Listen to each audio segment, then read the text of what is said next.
Welcome, and thank you for joining for another whiskey review. Today, we're going to take a look at the Roseisle 12 Diageo 2023 special release. Dustin, what is this distillery?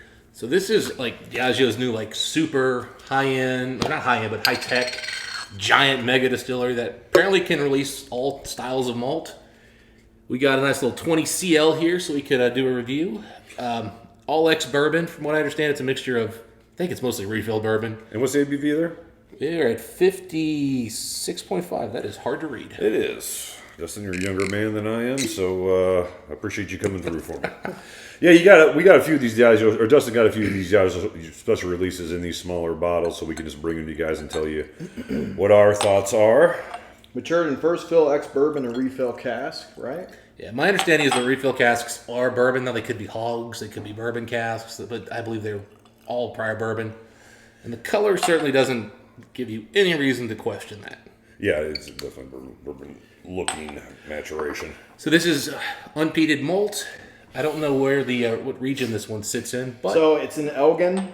You guys know I've been out of the reviewing game and the Scotch game and just drinking a lot less in general. But I'm pretty sure Elgin, it's kind of like either Speyside or right where it's starting to turn into Highlands, where there's like a crease in Scotland. So pretty sure you could broad stroke at Highland. Yeah, because Highland would be every Speyside is a Highland. Right. basically everything's So Highland. we're gonna go with unless it's Highland. not. We're going to go with Highland. Sounds good. All right, let's get to it, guys. For that. You getting some nice vanilla oak here. This is beautifully put together, I think. I mean, it is. I mean, they really, I think, put their best foot forward here on this release. This is the first one they've done. I do think my understanding is they do have different styles of malt that they're even going to produce out of these guys. So this is just beautiful.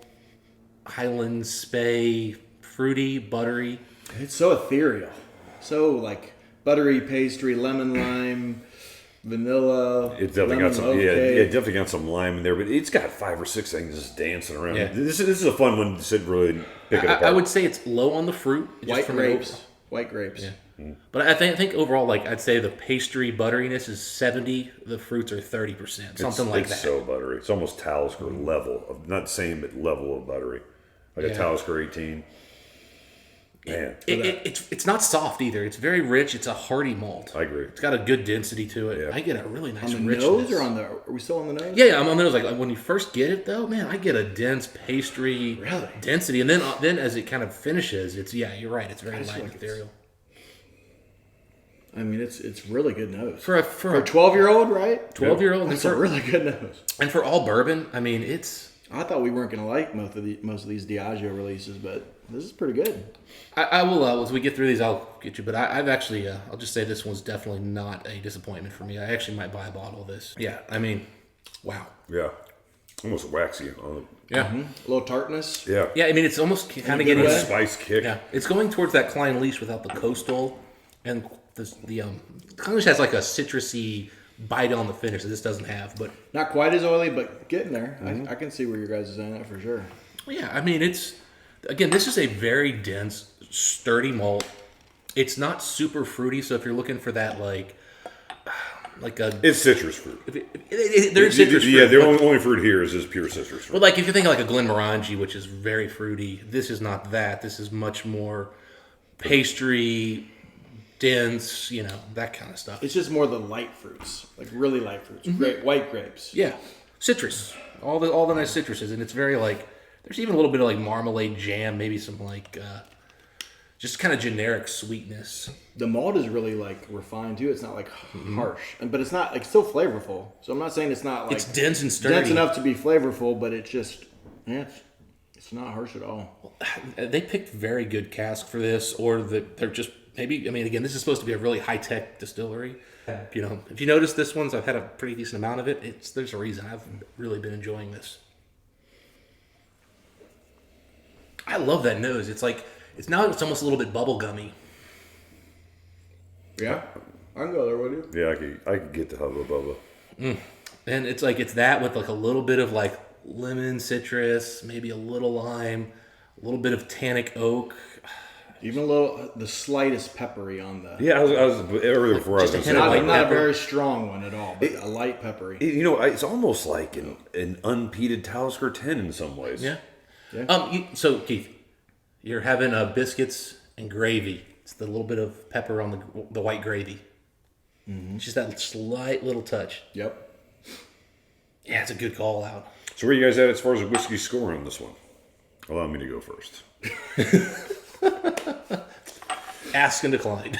Hey, this one has great mouthfeel. There's 4 or 5 things going on flavor-wise. You know, a couple transitions, at least with water. I'm an 88 out of 100. This is hands down one of the best put together, well-structured 12-year-old whiskeys I've ever had that didn't need peat. I am going to give it an 88, but I am really close, Mike, to that 89. I think my enjoyment's there. I'm going to go ahead and give it an 89, boys. I actually think quality, I mean, in terms of structure and design, I'm going to join Keith 89. Yeah, I'm going to give it an 89. It's so well done. Tell me about it. For a 12-year-old Yeah. to be that good? Yeah, for sure. And at cask strength and not feel super harsh. Like either that malt is really good, their distilling process. Super cast. narrow cuts. Yeah, good cast. Good Yeah, fresh the fill cuts bourbon for casks. sure, whether the hearts and the feints and where they got that perfect cut, for sure. Yeah, I mean, it has this sweetness that I am just absolutely in love with. And then the finish is incredibly long. We didn't really talk about that. Oh, no, it's still But it's just like a really nice You know how oak. long they ferment? Well, again, they have... I would not be surprised if that's a really, really long fermentation process. I could be wrong. Yeah, and but I again, wouldn't they be have surprised. multiple different styles of malt they're producing, so I don't know like which one they even consider this. Again, I think we're going to see a ton of whiskey coming out of these guys, but it's mostly a distillery that's going to be producing blend. And unfortunately, because, man, they got hitters here. All right, so the bookends are both at 89. I'm a tick lower at 88. If you guys had a chance to try this one, let us know what you guys think. Until next time, Dustin, what do we wish the folks? Happy new distillery drinking. We'll see you then. Well, I'm not going to fit if you're there. It's all bourbon. Okay, Elbow. Everyone gets you said me. everyone gets room to the right. It's like an airplane. Okay. It's layers. Okay. Okay.